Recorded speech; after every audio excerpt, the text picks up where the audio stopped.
Well, here we are again with another episode of social distancing wine tasting, care of COVID-19, which have us all in self-isolation. So thanks for joining me, everybody. I'm here very excitingly today to introduce the wines of Schell. So Schell Wines is the name of the brand.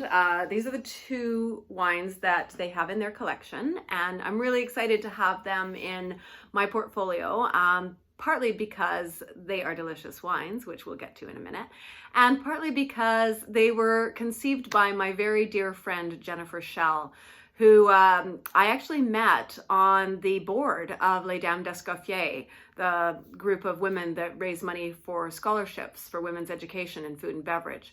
So Jennifer is a real mover and shaker and has been for such a long time in the world of food and beverage.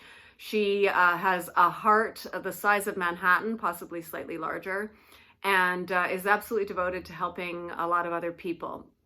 And so I was really excited to see what she would come up with her wines. And so she's made these two. We're going to try the Chardonnay today, and I'll talk to you a little bit more about it.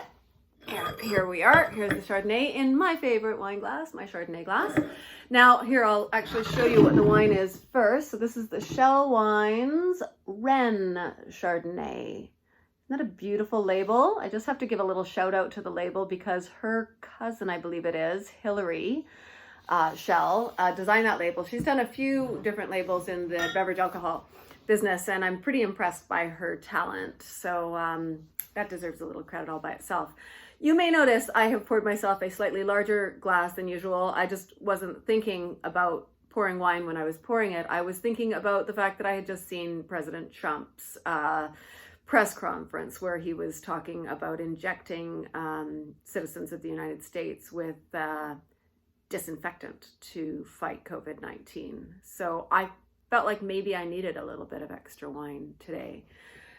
Here's to you, the United States. I am rooting for you. I know there's some really amazing people there, and I hope they win out.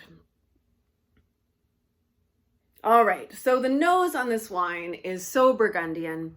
It's got a little bit of a buttered toast note, a lot of really ripe apple and banana, and like a caramel nose. It sends me to Burgundy right off the bat in my memories. Sounds like my kids have decided to join us for this particular series of wine tasting. Kids, you back already? Is there any chance that you could stay in the yard while I finish this up? Can I go in that room and be quiet? If Rose does too, yeah. She's not home yet. It's filming right now. Yeah. She's not home yet. I'm going to get back to it because it's live.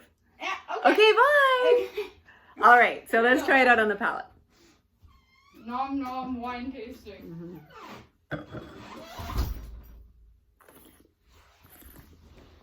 A really nice full-bodied Chardonnay. In the grand scheme of things, I would call this medium to full-bodied.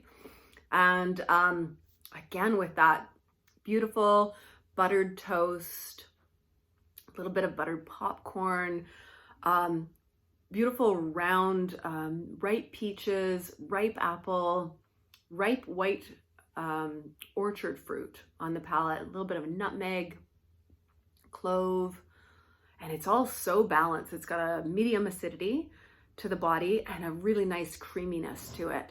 So it really makes me think of the wines of Mireille Sauve, which are pretty hard to get in BC actually, and when you do find them, they are not cheap. This wine is not cheap either, but it's also not expensive for what it is. I do need to give a hat tip to winemaker Rob Westbury, who made these wines at his winery Nagging Doubt, who we featured on the last series. Really a fantastic job of balancing the wines. I love this wine all by itself. Maybe because I'm a total Chardonnay freak. I love a well-made Chardonnay, and I'm not talking about an oaky Chardonnay or an unoaked Chardonnay. I'm talking about a balanced Chardonnay. That gets me really excited because it's something we don't see enough of in this world, and they do tend to have a fair bit of it in the finer regions of Burgundy. So if you were going to pair this with food, which of course I would do too, it's just that I would want two bottles, one to have by itself and one to have with dinner. I would want to roast a chicken with this. I would want to have like a special occasion dinner with this. This is absolutely rises to the challenge of all those special occasions dinners. And I have to say, if I'm introducing people from out of town to the wines of British Columbia, this is what I want to put in their glass. This is a really fine example of what we're capable of here. So good job to all involved. Jennifer, thank you for allowing me to represent your wine. Your trust means a lot to me, and I have the utmost respect for you and what you do. And once again, great job, Rob Westbury, on these fantastic wines. As for you, try not to watch too much news, just enough to stay responsible. I am so proud of the world and what the citizens of the world are doing right now. Thank you for joining me on Social Isolation Television. We'll talk soon. Bye.